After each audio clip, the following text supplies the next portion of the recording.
Boa noite. Que as bênçãos do Senhor Jesus a todos nos envolvam em muita paz.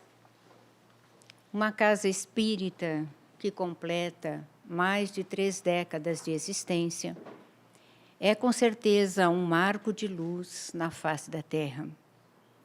Todos aqueles que lemos a bibliografia espírita sabemos o que significa uma casa espírita bem organizada, que espalha o bem, que esclarece as pessoas, que consola corações. Hoje, completamos o aniversário da casa. Igualmente, nos encontramos aqui para homenagear todos nós, um grande amigo e um grande trabalhador. Se enquanto esteve bem de saúde, ele foi o trabalhador, aquele que tomava Kardec como seu emblema e como seu lema, quando a enfermidade o abraçou, ele nos deu a maior lição. A lição de como um verdadeiro espírita enfrenta a dor, a enfermidade e aguarda a morte. Nós o encontramos muitas vezes, surpreendendo-nos, quando das interregionais, depois que a enfermidade já lhe tomara o corpo. Achávamos muito estranho até que ele comparecesse, considerando o seu estado de saúde. Mas ele se dizia bem e desejava participar. Ao elaborarmos o livro Pérolas de um Legado, nome que foi votado, entre outros tantos, pela nossa diretoria executiva na Federação Espírita do Paraná, porque se constituía uma grande responsabilidade encontrarmos o título mais adequado para honrar os escritos do nosso Henrique. E a votação mais ampla foi para Pérolas de um Legado. É isso que o livro nos traz. É Henrique de volta, falando a respeito de quem ele tanto amava, Allan Kardec, o codificador.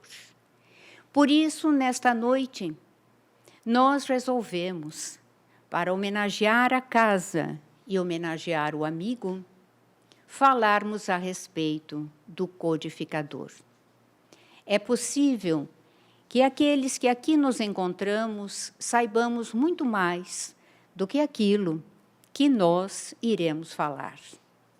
Mas iremos lembrar de alguns detalhes deste espírito excelso que acreditamos que, embora muitos tenhamos lido a respeito, nós ainda não conseguimos apreender a sua excelsa grandeza. Ele é muito maior do que nós, espíritas, possamos imaginar. O servidor de Jesus, Allan Kardec. Quando estivemos em Paris, em 2004, ao ensejo do congresso, era o 4º Congresso Espírita Mundial, cujo objetivo era homenagear o bicentenário de nascimento de Hippolyte Léon Denisard Rivaio, nós verificamos o grande número de espíritas brasileiros que ali se encontravam. Suplantavam todos os das demais nações. E o que estranhávamos era que, ao sairmos daquele amplo recinto, em pleno coração da Sorbonne, os seguranças nos indagavam por quê tantos brasileiros estavam ali para homenagear um francês. No entanto, é bom nós lembrarmos que naquele mesmo ano de 2004, o prefeito de Lyon teve uma atitude talvez inusitada. Nós acreditamos que ele foi inspirado pelo alto. Ele pediu a um antropólogo e a um historiador que realizassem uma pesquisa nos arquivos da cidade para descobrir os lioneses importantes que a cidade havia dado à França. E eles descobriram um professor, um pedagogo, nascido em Lyon em 3 de outubro de 1804. Hippolyte Léon Denisard Rivail, mas muito mais conhecido no mundo inteiro pelo seu cognome Allan Kardec. E então, foi organizada na Biblioteca de Lyon, no 2º andar, abrindo-se em 15 de 10 de 2004 e devendo se estender até 15 de janeiro do ano seguinte, uma exposição para homenagear o grande francês Allan Kardec.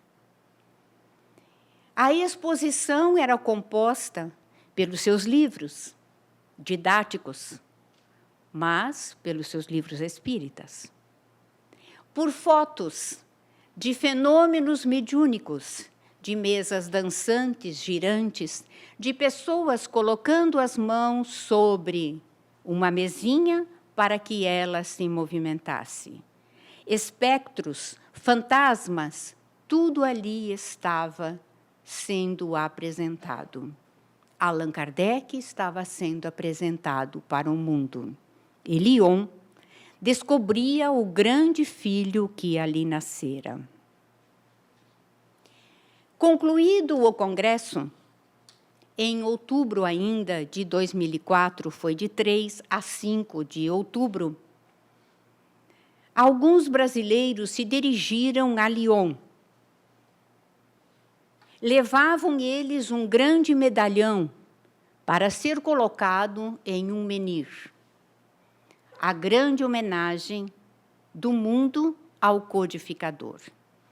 Menhir é uma pedra bruta, isto é, não talhada, que os gauleses costumavam colocar com o nome da criança quando ela nascia. Então, este é o menhir de Allan Kardec. E foi colocado exatamente no meio de uma grande avenida. A grande avenida onde se localizava a casa onde ele nasceu. Hoje é uma avenida muito ampla, pelas modificações que foram feitas na cidade, mas ali, bem no meio, no canteiro, está o menhir que assinala o nascimento de Allan Kardec. Nunca mais a França vai esquecer disso. O evento contou com pessoas muito importantes. Por exemplo, Roger Perret, na época, presidente da União Espírita Francesa e Francofônica. Roger Perret desencarnou este ano. Ele amava muito a doutrina espírita e especialmente o nosso Brasil. Falava o português tão ou melhor que qualquer um de nós. E ele dizia que nascera em Paris por um engano dos espíritos. Quando vinha ao Brasil para os nossos congressos, ele fazia o seu discurso em português. Era uma alma apaixonada pelo codificador. Também participou desta inauguração Nestor Mazotti, na época secretário-geral do Conselho Espírita Internacional, o SEI, hoje Nestor Mazotti, que também foi presidente da Federação Espírita Brasileira, já desencarnado.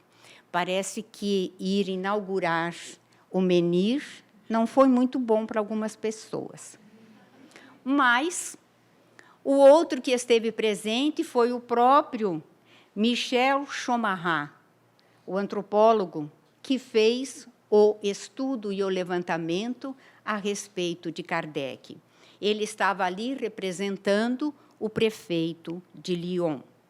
Também estiveram presentes para nós percebermos como a questão foi tida como de importância, representantes da prefeitura do bairro, Charles Kempf e Michel Buffon, diretores da União Espírita Francesa Francofônica, e o secretário, ou melhor, o assessor do SEI, Antônio César Perry de Carvalho.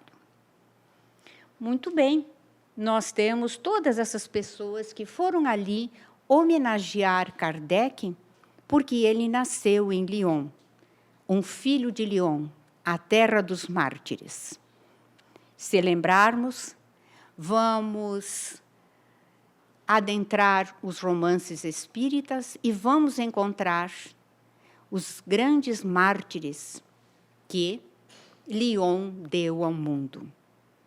Quando nós adentramos na história do cristianismo, nós vamos encontrar que a primeira vez que se utilizou o título de mártir foi numa descrição de justamente o martírio de um cristão em Lyon. E ali foram muitos os que foram martirizados em nome da Boa Nova.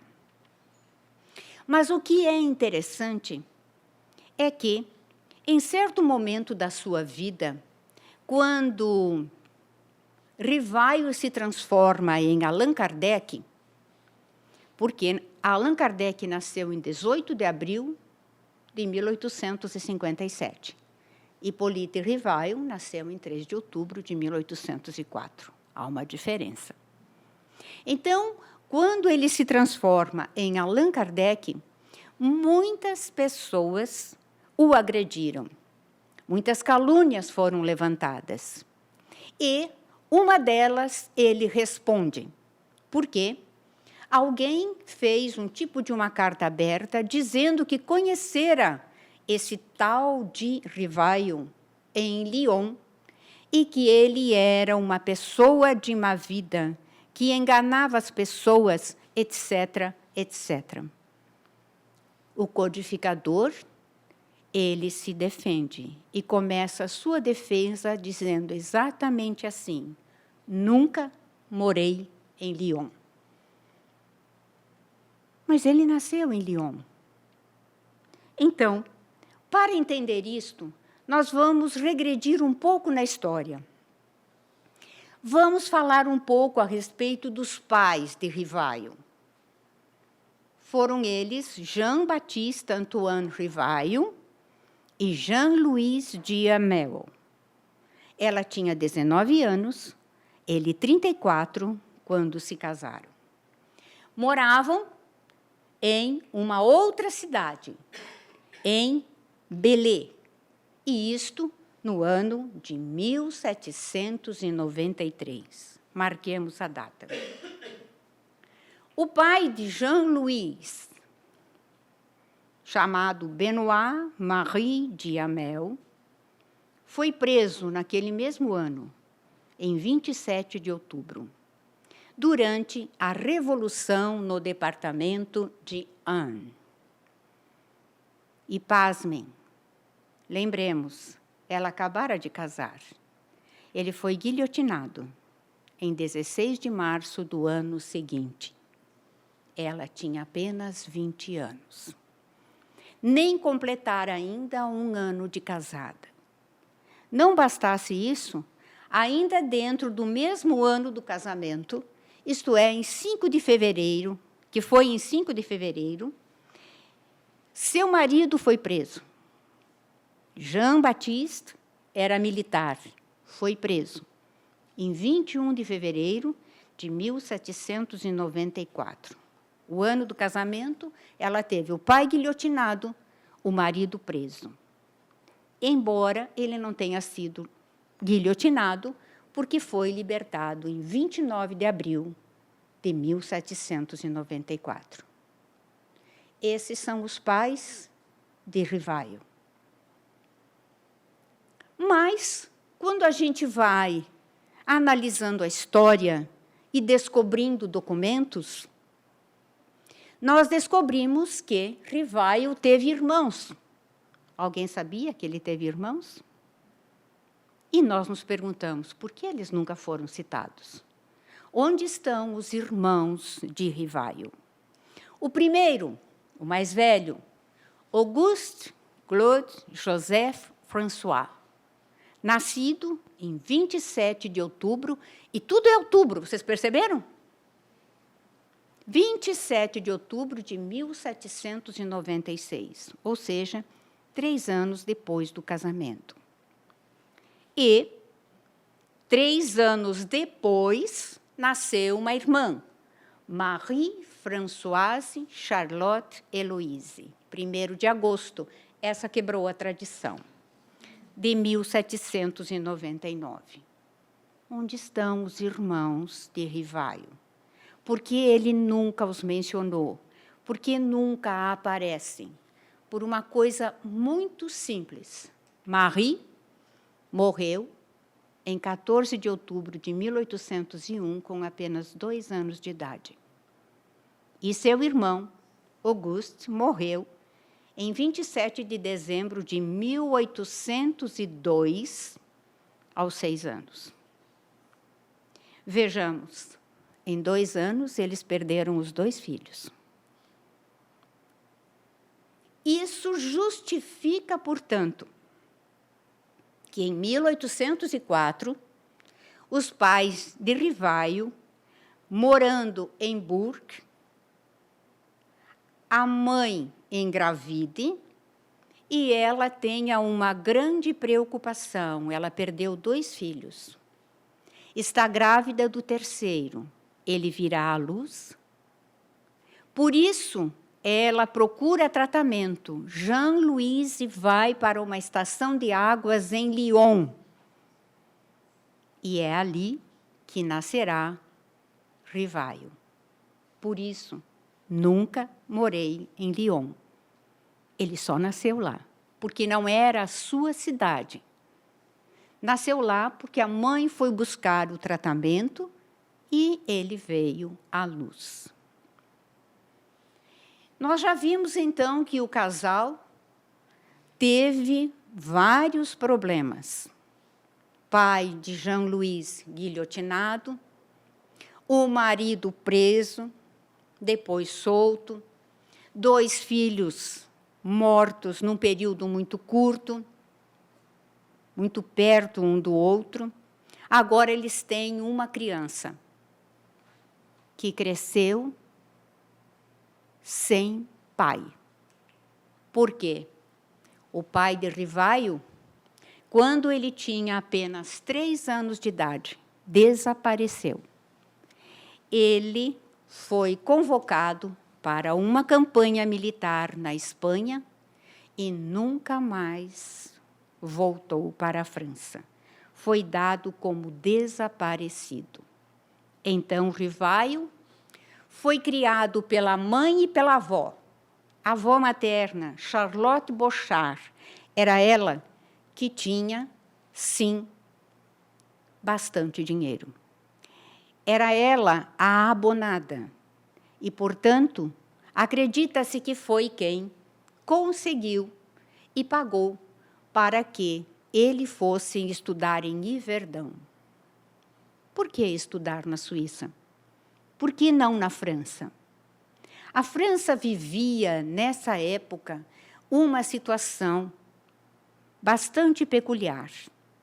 Algo que irá persistir até o próprio Rivaio voltar para a França em torno dos 20 anos de idade.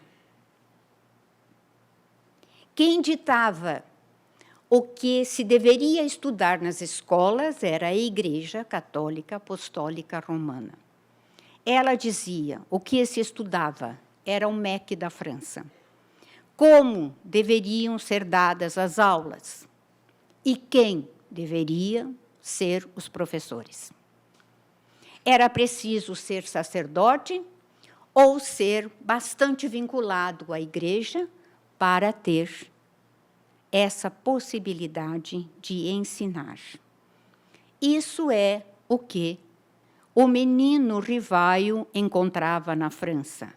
E por isso, porque sua mãe e sua avó tinham uma mente muito aberta e desejavam para o menino outro destino, o mandaram estudar na Suíça, com nada menos do que Jean-Henri Pestalozzi, o grande professor. E é ali que Rivaio ensaiará as suas grandes experiências que viriam depois a eclodir para a doutrina espírita. Ele andava muito, porque o castelo de Yverdun situava-se no meio de uma floresta com um lago piscoso.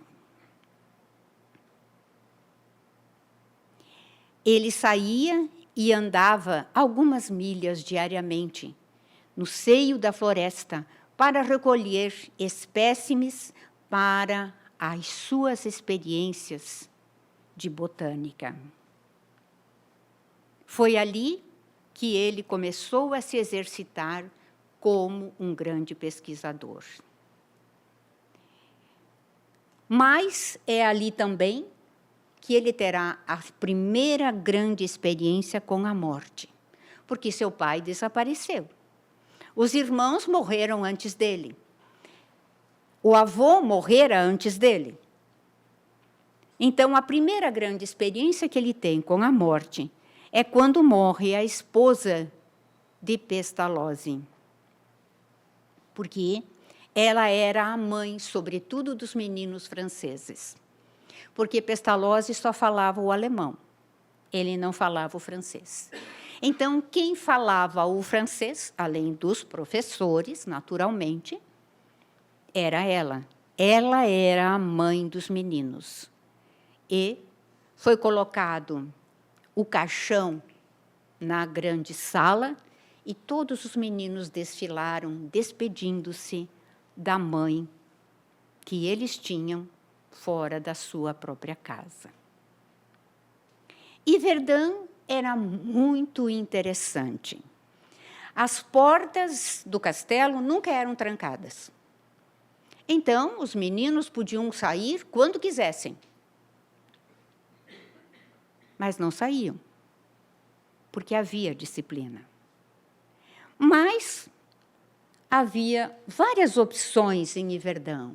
Por exemplo, o dia começava às 6 da manhã.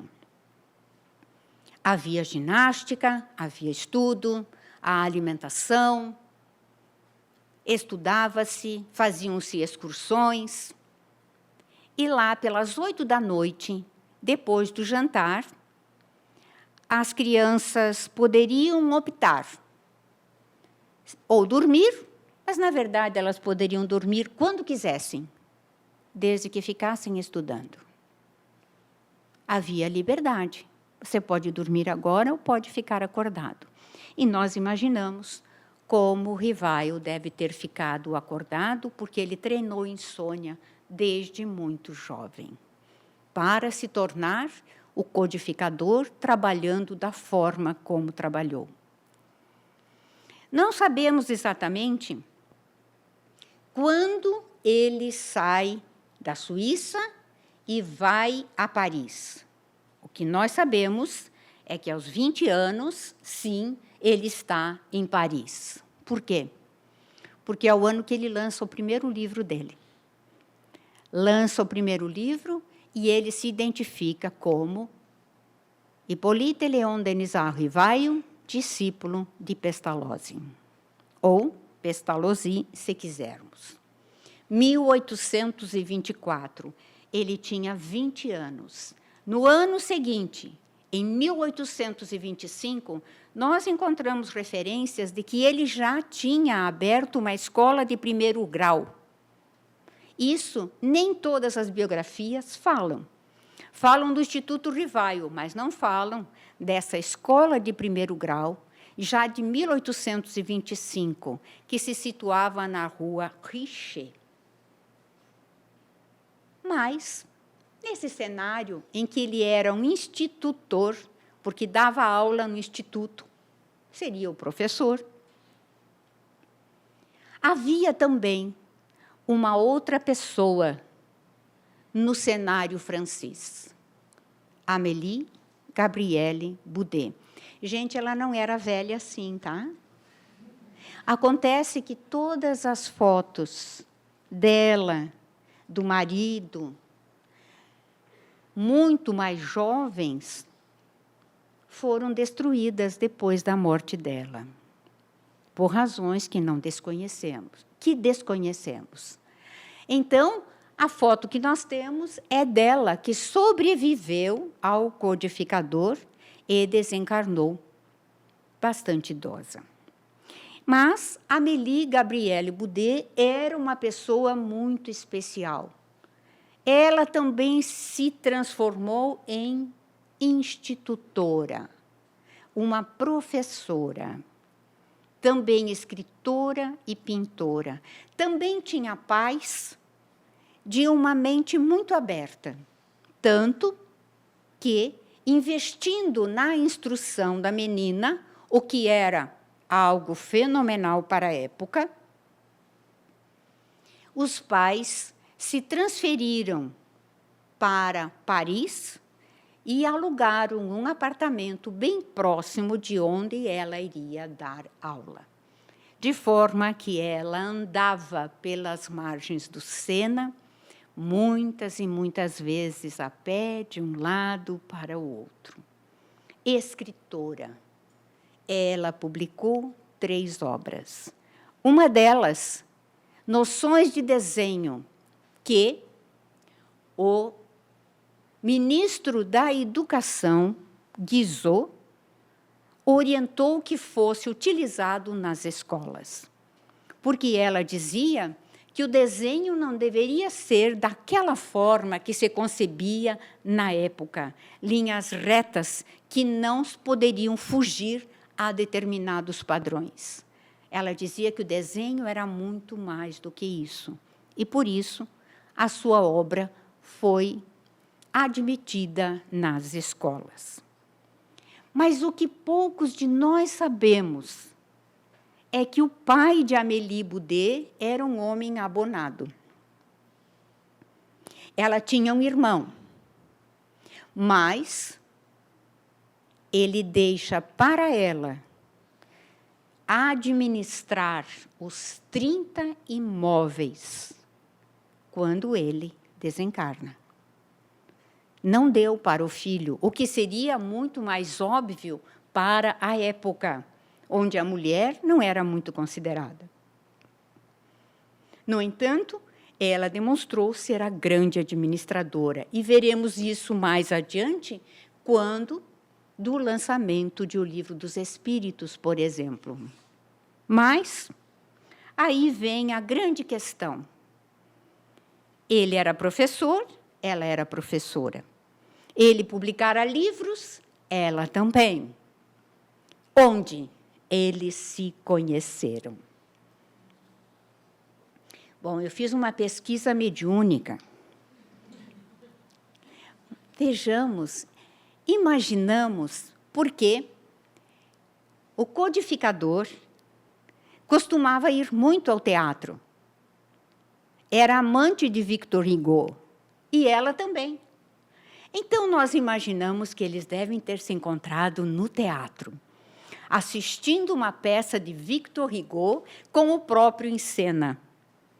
Imaginamos que ele olhou para ela, que ela enrubesceu. Naquela época, assim, as moças ficavam enrubescidas quando o rapaz olhava. Hoje, é a moça que olha, é a moça que convida, mudou tudo. Mas, naquela época, as coisas eram assim bem diferentes. E, gente, ele se apaixonou por ela à primeira vista. Foi um verdadeiro reencontro.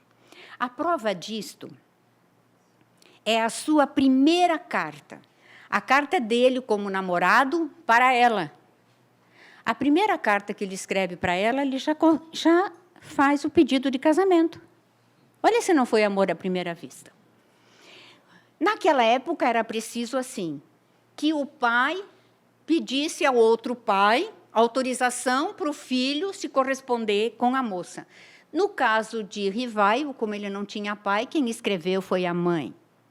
Ela escreveu ao pai de Amélie, pedindo autorização para que o filho pudesse escrever para ela como namorado. E, tida a autorização, ele escreve a primeira carta. Ele disse que só a encontrara uma vez, mas que essa vez lhe permitiu confirmar os elogios feitos a ela pelas damas mencionadas, que ele menciona acima, as senhoras Monsieur e Boissé, que o haviam recomendado ao pai de Amélie. Olha que coisa, gente, quanta coisa para um namoro. Mas ele não usa nenhum disfarce, ele diz para Amélie que ele não tem as características de um homem apaixonado, e por isso que ela não esperasse na carta grandes arroubos. Gente, mas o que ele diz é maravilhoso. Ele a pede em casamento e diz assim: anseio vivamente que nenhum obstáculo venha retardar a realização dos meus desejos. Quer dizer, fala assim. Diz mais, se você vier morar conosco, minha mãe e meu tio adorarão tê-la em casa. E eles se casaram em 1832. Na biografia de Amélie Gabrielle Boudet, diz exatamente assim, que nesse dia ela conseguiu a sua dignidade como mulher. Porque, naquela época, uma mulher, depois dos 30, que não tivesse se casado, não era uma mulher digna.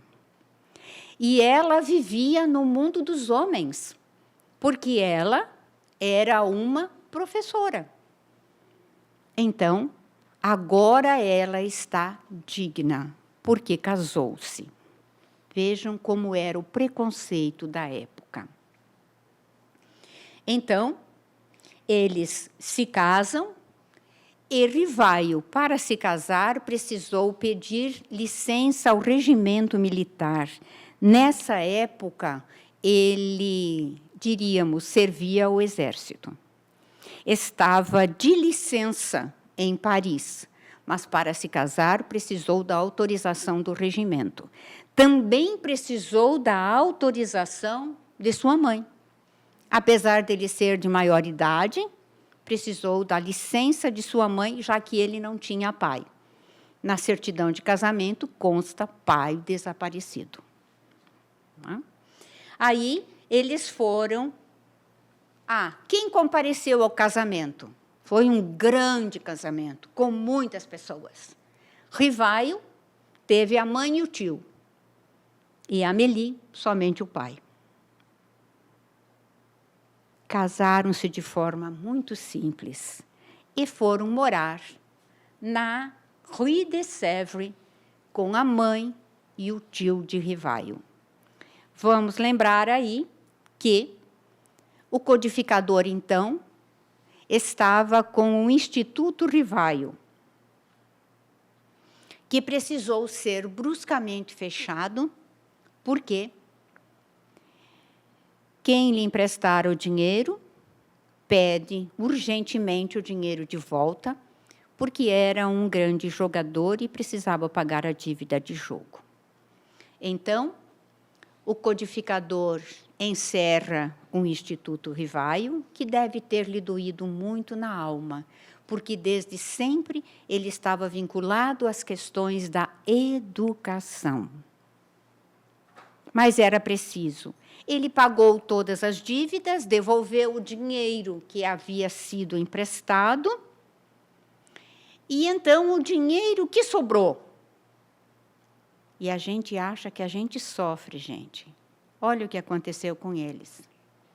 Eles aplicaram os valores restantes da venda do instituto, depois de pagar tudo, aplicaram com um amigo, que garantiu que aquilo daria um bom lucro. Algo parecido com bolsa de valores, que despencou e eles perderam exatamente tudo.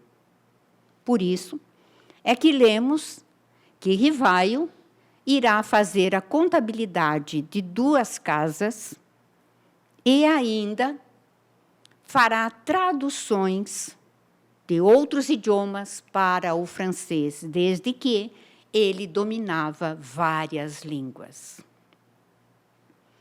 Muito bem. Apesar de tudo isso, com todas essas dificuldades, eles abriram em sua casa aulas gratuitas. Era um tipo de aulas preparatórias, como se fosse um vestibular, porque eram aulas preparatórias para exames para adentrar na universidade. Seriam os nossos cursinhos. Só que eram gratuitos, porque era para quem não tinha dinheiro para pagar os cursos da época. A gente vê que curso para vestibular não é coisa nova, né? É coisa bastante antiga. Muito bem. Aí está o casal Rivaio, envolvido com a educação, apesar de todas as suas dificuldades. Aí vocês dirão, mas a Amélie administrava 30 imóveis. Sim, cujo lucro ela devia dividir com o irmão. Não eram somente dela. Mas ela, com certeza, deve ter auxiliado muito na questão financeira do casal. Enquanto tudo isso acontecia, vamos sair um pouco de Paris e vamos para a ilha de Réunion. Vamos imaginar que nós estamos agora no ano de 1853. A ilha de Réunion. Quem mora lá? Mora uma família. Pai, mãe, 2 meninas. Ele planta café e cana-de-açúcar. Produz para a França, porque francês ele é. Mas também, tanto sua esposa como as 2 meninas têm uma certa faculdade. E os espíritos falam através delas, das mais diferentes maneiras. E eles realizam sessões mediúnicas. Gente, não existe espiritismo aqui, tá? 1853. Reuniões mediúnicas em sua casa. E essas reuniões são todas colocadas em atas, em cadernos. Ali se apresentava um espírito familiar, Zéfiro. E certo dia, ele faz uma profecia. Ele diz o seguinte, que está perto o momento deles reencontrarem o antigo chefe e amigo em Paris, de nome Allan Kardec. O senhor Bodin acha que aquilo é uma grande brincadeira, porque Zéfiro era um espírito. Quando nós estudamos a respeito da escala espírita, nós estudamos que os espíritos familiares podem ser espíritos bons, que desejam o nosso bem, que nos auxiliam, mas que não são de grande elevação. E Zéfiro era desse tipo de espíritos. E, de vez em quando, ele fazia algumas brincadeiras. Então, o senhor Bodin disse, brincadeira dele, imagine só, o que é que eu vou fazer em Paris? Por que vou deixar aqui a agricultura da cana-de-açúcar, do café? A minha vida é aqui. No entanto, não passou muito tempo e ele foi chamado à França. Porque o governo francês começou a ficar muito preocupado com um tal país chamado Brasil, que começou a se projetar no mundo vendendo café e açúcar, cana-de-açúcar. Então, ele chamou todos os produtores à França para que estabelecessem um plano de ação a fim de que a França não perdesse o seu lugar no mundo para o Brasil. Era preciso um grande planejamento. E, naturalmente, o senhor Bodin, então, vai para a França com a esposa e com as filhas. Por isso, nós vamos encontrar as meninas Bodin na França, e que, depois do lançamento do Livro dos Espíritos, desaparecem. Por quê? Casaram-se e, possivelmente, o casal Bodin voltou para a sua agricultura lá na ilha de Réunion. Agora, nós estamos no ano de 1854 e o senhor Fortier, um amigo do codificador, ou futuro codificador, vem lhe falar a respeito de um fenômeno estranho. Ele diz que as mesas, além de se poder magnetizar e comandá-las como se queira, elas também respondem a perguntas. Primeiro, ele diz que elas giram e caminham à vontade. Até aí, Rivaio diz, nada de novo, eu sei que se eu magnetizo um objeto, eu consigo que ele me obedeça ao comando. Mas, se você diz que ela, interrogada, responde, esse é um problema sério. Esse é um problema sério porque a mesa não tem cérebro para pensar. E mais, Fortier descreve que, de vez em quando, a mesa subia, de repente ela descia de uma forma muito abrupta, parecendo querer atingir alguém, e de outras vezes ela descia lentamente. Ele diz, uma mesa não tem sentimentos, como pode expressá-los? Mas um outro amigo de Rivaio, Carlotti, esse, como bom italiano exagerado, ele insiste para que Rivaio vá a uma sessão. Mas Rivaio sempre se esquiva. Finalmente, Carlotti diz assim, um dia será dos nossos.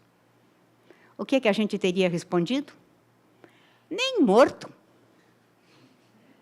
Mas Rivaio, o bom senso encarnado, disse, não digo que não. Ora, se me provarem que o fenômeno é autêntico, eu acreditarei nele. Era isso que ele desejava. Então, ele diz, não digo que não. Foi então que ele foi convidado e, de tanto insistir, no mês de maio de 1855, uma terça-feira, a data ficou em branco, ele foi à casa da senhora Roger, era uma sonâmbula, e ali ele assistiu pela primeira vez às experiências da mesa girante. E lá ele encontrou o senhor Patier e a senhora Pleine Maison. E a senhora Pleine-Maison o convidou para ir à sua casa. Vejamos como a coisa vai se encadeando. O senhor Bodin não apareceu ainda, né? Senhora Roger, a senhora Pleine-Maison. Aí ele vai à casa da senhora Pleine-Maison e será lá, numa das reuniões, que ele encontrará a família Bodin. Quanto tempo se passou? Nós imaginamos assim, o senhor Bodin encontrando o Rivaio, que agora se interessa pelo fenômeno, tanto que ele o convida para que ele vá assistir às suas reuniões na sua casa, onde sua esposa e as duas meninas eram médiuns. Ele ainda não fez a ligação. Por quê? Porque Allan Kardec não existe. Ele está conhecendo o professor Rivaio. E, então, ele se tornará assíduo às reuniões na casa do senhor Bodin. Médiuns, as duas senhoritas, que no filme são uns amores, né? Foram muito bem interpretadas por aquelas meninas, que escreviam numa ardósia, com o auxílio de uma cesta. É só isso que o filme não foi autêntico, né? Elas colocavam os dedinhos em cima da cesta, que tinha acoplado um lápis, e a cesta se chamava cesta-peão ou carrapeta, porque o movimento que ela fazia era circular, ela escrevia assim. Para ler devia ser uma beleza, né, gente? Vocês já imaginaram? Era uma ardósia e você precisava ficar virando para conseguir ler. Não havia interrupção de uma palavra para outra, nem ponto, nem vírgula, porque era tudo nesse sentido. Um fenômeno autêntico. E ali, em 30 de abril de 1856, é que ele recebe a informação da sua missão. E começará, assim, o seu grande trabalho. De verdade, desde que ele recebeu do senhor Bodin os cadernos, o filme faz diferente menção, né? Desde que ele recebeu do senhor Bodin os cadernos, ele começou a ler e viu que havia perguntas muito interessantes, ao lado de perguntas muito tolas, e respostas muito profundas, ao lado de respostas igualmente medíocres. E, por isso, ele vai e se prepara a cada reunião. E as reuniões foram tomando tal seriedade que aqueles que iam para se divertir foram se afastando. A grande lição que nós temos nas casas espíritas. Quando nós temos um trabalho sério, doutrinário, comprometido, nós vamos encontrando as pessoas que vão aderindo e igualmente abraçam o trabalho com seriedade e comprometimento. Igualmente os espíritos, da mesma ordem, é que estarão presentes. Quando se brinca, só teremos brincalhões conosco. Então, ele começa o grande trabalho, as grandes indagações que comporão o Livro dos Espíritos. E que antes da publicação, o Espírito de Verdade diz que será necessário uma revisão completa. Vamos fazer um parênteses? Como é que muitos médiuns agem hoje? Chegam na casa espírita, se dizem médiuns ostensivos, já desejam sentar-se à mesa, sem antes estudar, sem aprofundar-se. E aqueles que começam o ensaio mediúnico já começam escrevendo romance. Vocês perceberam isso? Quantos médiuns hoje que escrevem romances? Se nós olharmos o nosso Raul, nunca escreveu romance. E ele disse que não era todo médium que vinha para isso. Quem são os nossos grandes médiuns de romances? Zilda Gama, Ivone do Amaral Pereira, Divaldo Pereira Franco, Francisco Cândido Xavier. E o exercício que fizeram antes. Quantos anos Divaldo ficou recebendo mensagens para um dia Joana de Ângeles lhe dizer: queime tudo. Francisco Cândido Xavier recebeu o Nosso Lar e engavetou por anos, porque ele leu aquilo e achou uma grande loucura. Até o dia que lhe caiu às mãos A Vida Além do Véu, do reverendo Dale Owen, que recebia as mensagens espíritas na sacristia. E ele começa a ler e se dá conta que o espírito André Luiz escrevera era semelhante ao que a mãe daquele reverendo escrevera. Ele disse, então deve ser verdade. E ele envia o livro para a Federação Espírita Brasileira examinar e aí publicar. Então, a nossa mediunidade precisa ter muito mais cuidado, reverência pela faculdade. Mas, finalmente, então, depois do trabalho de revisão em sessões fechadas, de que participavam o codificador, a senhorita Jafé e o Espírito de Verdade, sai o Livro dos Espíritos. E aí notamos o grande comunicador. Ele escolhe o Palais Royal para lançar o livro. Se nós olharmos, isso aqui é uma galeria, né? Isso aqui ainda era de madeira. Isso foi incendiado posteriormente, voltou a ser construído, e hoje é algo bem diferente disso. Mas, naquela época, vejam, aqui é a livraria onde ele lançou o livro. Para chegar na livraria, era preciso o acesso pela galeria, mas a vitrine estava aqui. Quem passava pela rua tinha acesso à vitrine. E ele colocou o Livro dos Espíritos sobre um veludo vermelho.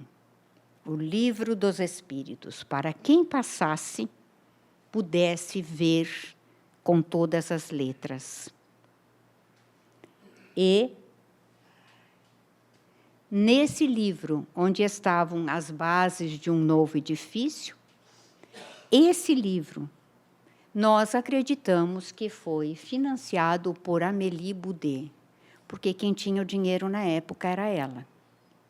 A audácia do codificador é tremenda, porque ele envia a todos os jornalistas da época. Essa é uma grande lição. Nós notamos, por exemplo, quando se convidam grandes oradores para vir à nossa cidade. Grandes oradores não devem falar em casa espírita. Porque a casa espírita tem palestra toda semana, e às vezes até mais do que uma vez na semana. As pessoas vêm normalmente, os espíritas comparecemos, mas quando nós trazemos um orador, um excelente orador de fora, um grande divulgador da doutrina, ele não tem que falar na casa espírita. Precisa falar num lugar neutro, num clube, numa universidade, num lugar onde pessoas não espíritas possam comparecer sem se sentirem comprometidas. Porque se eu não sou espírita, eu não vou entrar naquela casa. Mas eu irei ao clube. Ninguém me cobrará por eu ir ao clube, ver uma pessoa que está falando. Ouvir. Tenhamos isso em mente. O codificador foi um extraordinário divulgador da doutrina.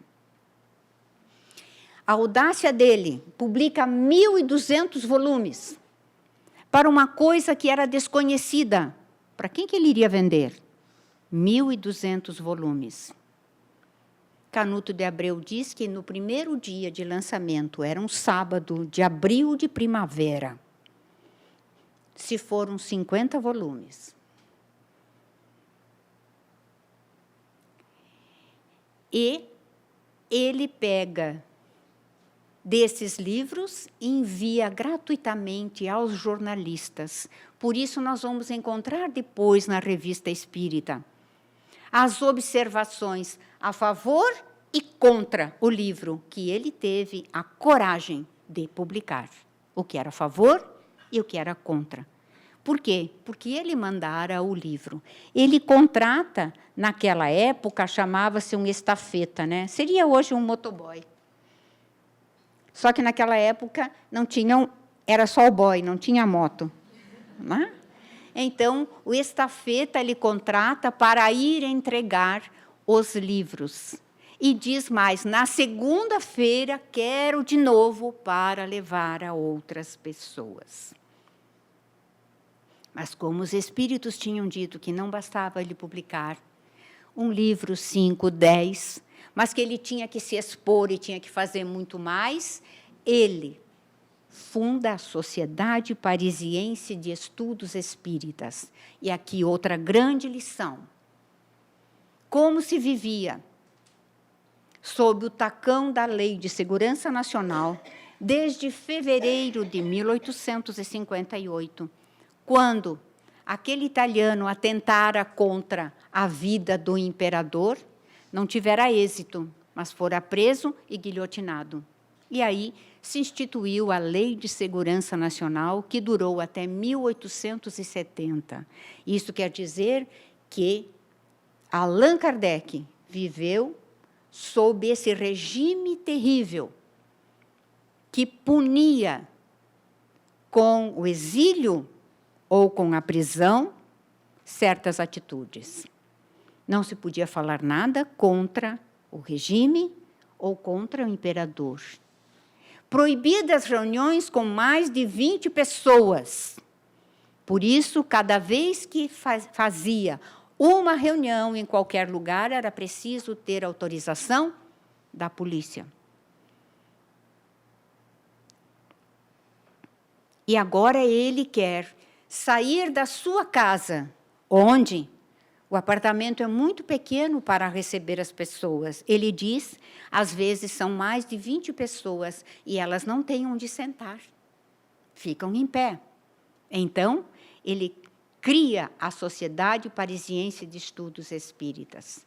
E é graças à interferência do Senhor de Faux, pai da médium Irmãs de Faux, aquela que recebera já o livro A Vida de Joana d'Arc, ditada por ela mesma, e A Vida de São Luís, ditado por ele mesmo, essa jovem, o pai dela intercede junto ao general X, que o nosso Henrique nos desvela no livro, dizendo exatamente quem é o general X.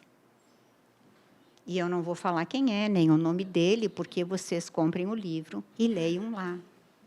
É um capítulo lindíssimo, onde o codificador, inclusive, demonstra a sua grande gratidão ao general, que conseguiu, em breve tempo, que houvesse a autorização para abrir a sociedade, o que demoraria muito mais tempo.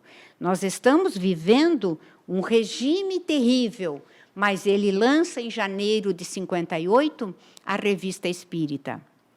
Mensal, periodicidade, mensal. Ele era o redator, o revisor, aquele que mandava imprimir, aquele que pagava e aquele que distribuía. Fazia tudo. Quantas vezes nós, no Centro Espírita, reclamamos porque somos tão poucos?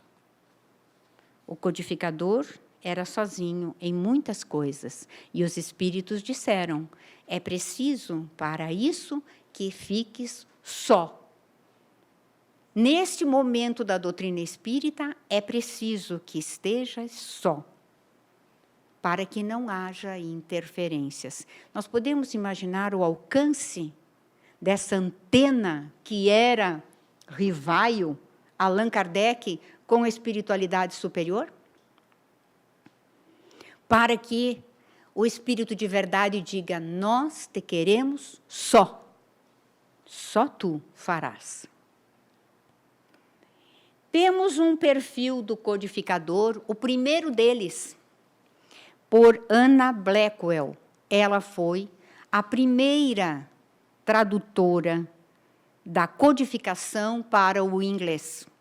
E ela é que faz um perfil do codificador.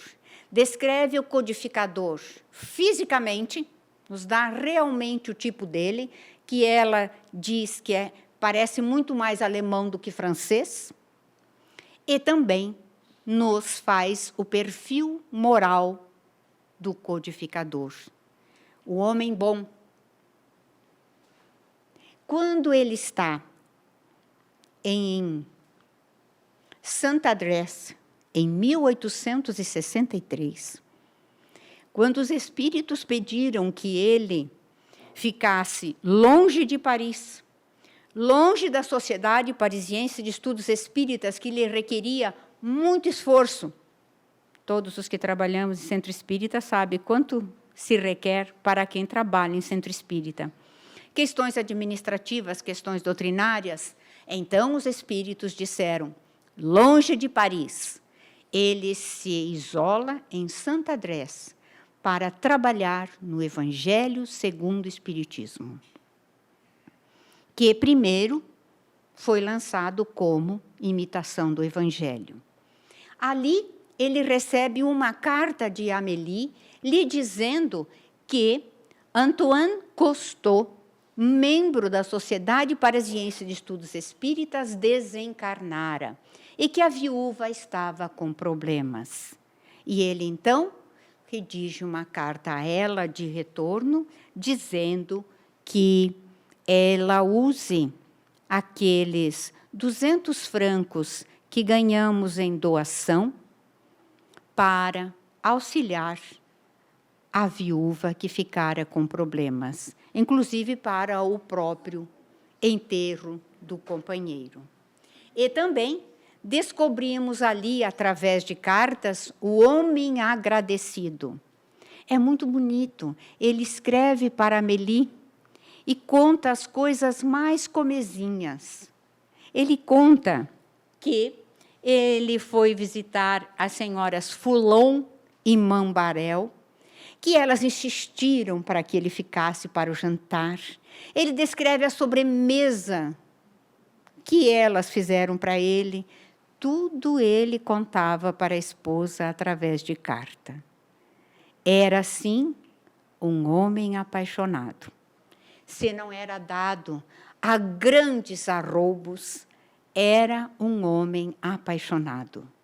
3 cartas encontradas desse período de setembro de 1863, que ele ficou em Santa Adresse, nos dizem do carinho que ele tinha pela esposa. Espero que você esteja bem. E descrevia o seu próprio estado de saúde. Me sinto bem melhor, já consigo andar sem tanto cansaço.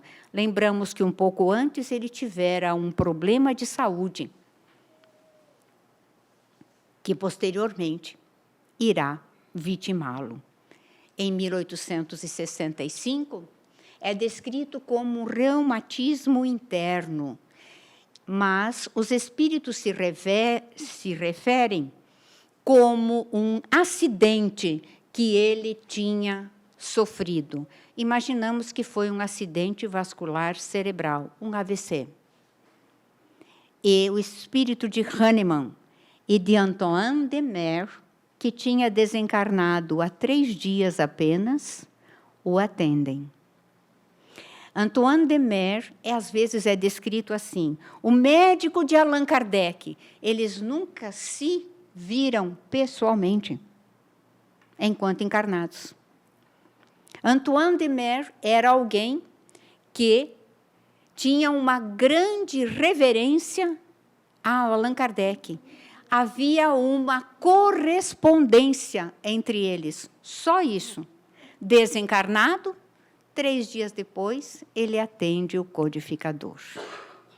E depois nós sabemos que em 1869, quando ele atendia um menino, um rapaz, que viera buscar a revista espírita, ele tem o rompimento do aneurisma, cai, dizem que ele bateu com a cabeça na escada e desencarnou de imediato.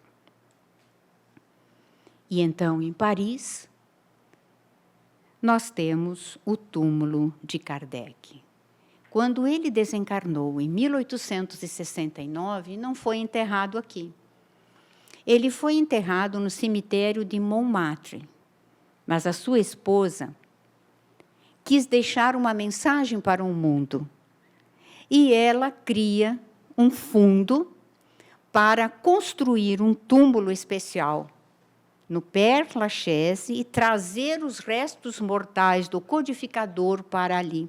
Aí os espíritas falam assim, mas por que, se a gente sabe que a vida é imortal e que o corpo não é nada? A homenagem do mundo, gente, é muito importante. Se nós não tivéssemos isso, alguém lembraria dele? Assim, o mundo inteiro que visita o Père Lachaise vai ao túmulo do codificador, porque é o único que está florido o ano inteiro, sempre com flores frescas. Porque basta que elas murchem, que há quem as retire, e constantemente são depositadas flores novas. Isso aqui é um atestado de gratidão por tudo que este grande espírito realizou. Para completarmos, vamos lembrar que ele peregrinou muito tempo pela vida, antes de chegar a ser o codificador. Por isso que eu disse de início que nós não imaginamos a grandeza desse espírito. Quando estivemos naquele congresso de 2004,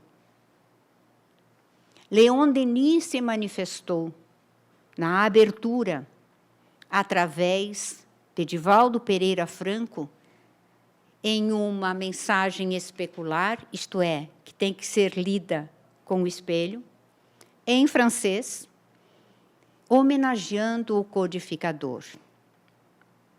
Edivaldo descreveria depois que, enquanto se realizava a abertura do congresso, Raul Teixeira fazia a palestra, ele viu como se um grande facho de luz se projetasse para o infinito. E muito, muito alto é que estava o codificador. E uma infinidade de espíritos estavam ali para homenageá-lo. Ele viveu ao tempo de Jesus, ao lado dele. Peregrinou pelo mundo muitas vezes. E então, como Tcheco, falando das verdades, anunciando as verdades, ele mereceu ser queimado vivo na praça pública. E quando o colocaram na fogueira e as labaredas começaram a envolvê-lo, ele disse, hoje assais o pato. Rus, em tcheco, é pato ou ganso. Mas o pato voltará como um cisne. O cisne voará tão alto que as labaredas das vossas fogueiras não o poderão alcançar. Lembramos do Auto de Fé de Barcelona, que queimou 300 volumes espíritas em 9 de outubro de 1861. E os espíritos disseram ao codificador, não exija nada, porque esta será a maior e extraordinária propaganda da doutrina. E ela se espalhou pelo mundo. Hoje, nós agradecemos ao codificador pelo esclarecimento da doutrina espírita, que nos atesta da imortalidade da alma. Nós choramos a saudade dos amores que se foram, mas sabemos que eles estão de pé, estão ao nosso lado e nos aguardam. Esta é a maior riqueza que a doutrina espírita oferece à humanidade. A certeza de que a morte não mata a vida. Muito obrigada. Que o Senhor esteja sempre conosco.